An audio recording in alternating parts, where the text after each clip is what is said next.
Alright, so this is going to be really tough to video well, so I'm going to assume maybe you've made wires before and you kind of have an idea. This is going to be an underheader set on a small block Chevy. I've already made up the left side, 1357. You can see they're numbered. See my little looms I made. What I'm going to do is I'm going to take the other side wires that I haven't laid out on the truck yet. I'm going to have a good idea how they're going to go. Longest one is always 2, and then you just work your way back 4, 6, and 8. So take my longest wire, number 2. I'm going to lay it right on my loom with my others.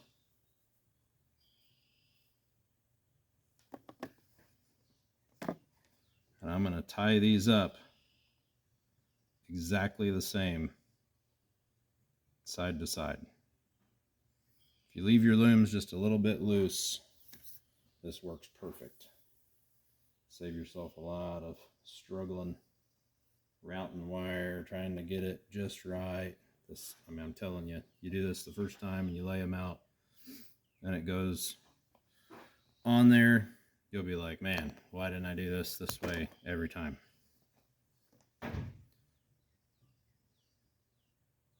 There's 2, 4, 6. Like I said, you don't have to get them exactly perfect because you're going to leave the looms just a hair loose, and you can get your final adjustment in the car and trim everything up.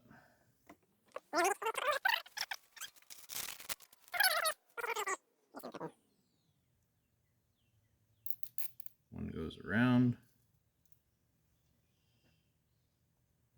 one splits the wire. Old Circle Track buddy of mine showed me this trick, and since then I've never bought another spark plug wire loom kit. Because these things work. Okay.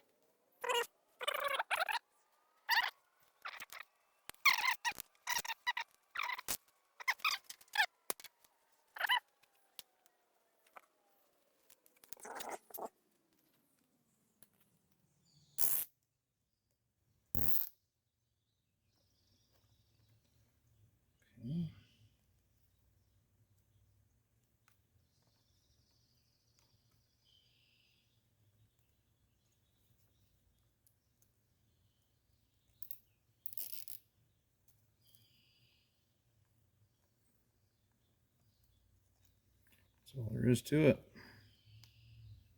Got one more to put on.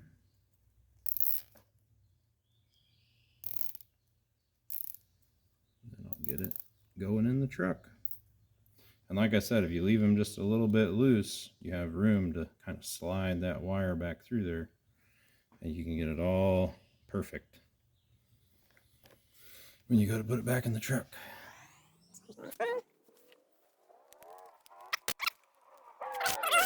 Get you a pack of these bad boys. You can just peel them off, wrap them right around the wire. They look like that. Work great. Okay, I'll get back to it. I'll get this on and I'll have another follow-up. So here's a little in process look. This is what it used to be like with the over the valve cover routing. See, they're tied to the PCV hose just to kind of keep them up out of the way. Now this side's done under the header. Sorry, can't really see. Alright, well, it's time to terminate some wires. The little trick I showed you about making the loom up on the bench worked out pretty slick. Just had to tweak a couple boot positions and went pretty well. So a little bit of soap, Palmolive, Dawn, whatever you got. Dish soap works great. Hand soap will do it too. Push the boot on.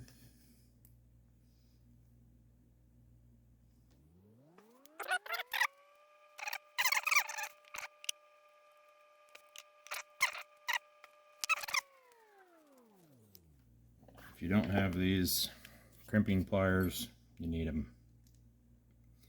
They're so much better than that little thing they give you in the box. One thing you'll find though is they're a little bit big, so I always kind of start them, crimp them down just a hair on both sides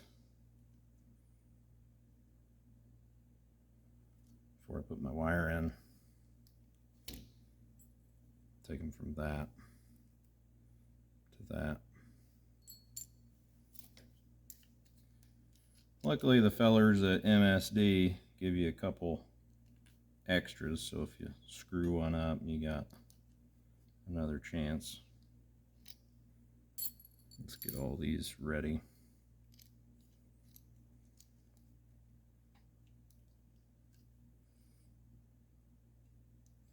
Doesn't take much, just want to get kind of an even roll on them.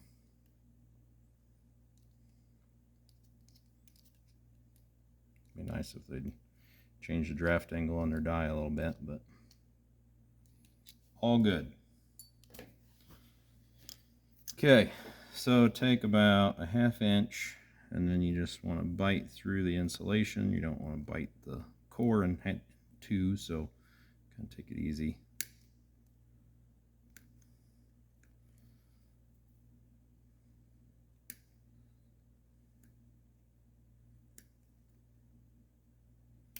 Just pops right off.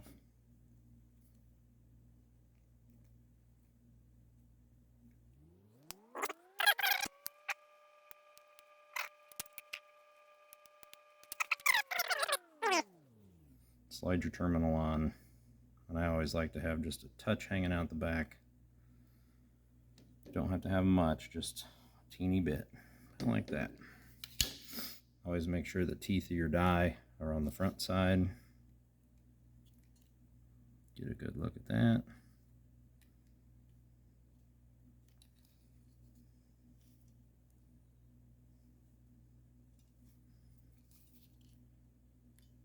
Make sure it's straight. Money.